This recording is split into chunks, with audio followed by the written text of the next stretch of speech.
باجی یوازینی باجیانې به کوم بار راوځي او شنې کپړې به یې اغوستي پیغلې زنانه به یې په مخونو باندې وای د پاکستان جنډې جوړې کړي او په چوکونو او چوراهو کې د جشن ازادۍ په نوم باندې هلکان او جنکۍ مخلوط ډانسونه کوي ای د پاکستان خلقو په دې ورځ زمونږ او ستاسو دا ښکلی وطن دا آزاد شوی اول خو پاکستانیانو ته دا پته نشته دی چې زمونږ دا ملک آزاد شوی د چا نه دی تعلیم یافتهو نه تپوس وکړه تا ته بوی دا د هندوانو نه آزاد شوی دی که پاکستان د هندوانو نه دی آزاد شوی او نه پاکستان باندې د هندوانو راج او حکومت و ځوانانو د پاکستان خپل تاریخ ولولئ پاکستان د انګریز او د برطانیې او د فرنګیانو نه آزاد شوی دی او داسې نه دی آزاد شوی چې علامه اقبال صاحب خوب ولیدو او سر سید احمد خان صاحب دو قومي نظریه پیش کړه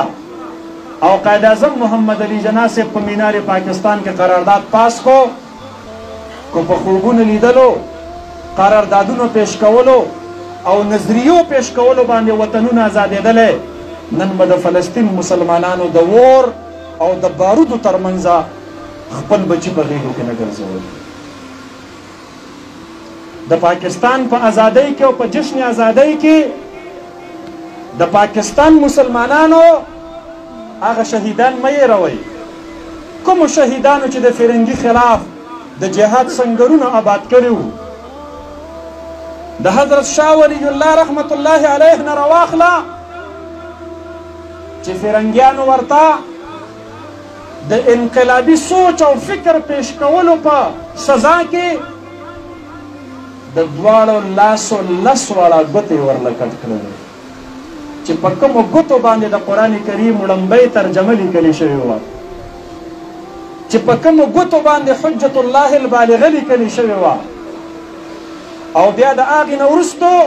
حضرت شاه عبدالعزیز رحمت الله علیه د هغې هغه فکر ژوندی وساتو او په ټول هندوستان کې اعلان وکړو چې د انګریز نه ازادي او د انګریز خلاف جهاد په مسلمان باندې فرض دی هندوستان دارالحرب دی وړومبی جهاد د حضرت شاه عبدالعزیز رحمت الله علیه د فتوی پرو کې د میسور جهاد شوی دی ټیپو سلطان شهید رحمت الله علیه دا په هغه وخت کې د فرنګیانو خلاف وړومبنی جهاد لړاو کړی دی او بیا د سید احمد شهید او د شاه اسماعیل شهید رحمهم الله د هغې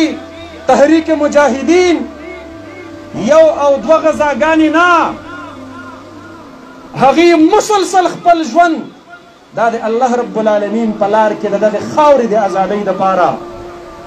په تلي کې کېښودلی او بالآخر نن هم د مانسیرې خاوره په دې باندې ګواه ده چې د شاه اسماعیل شهید رحمت الله علیه تنه په یو ځای کې دفن ده سر یې په بل ځای کې دفن دی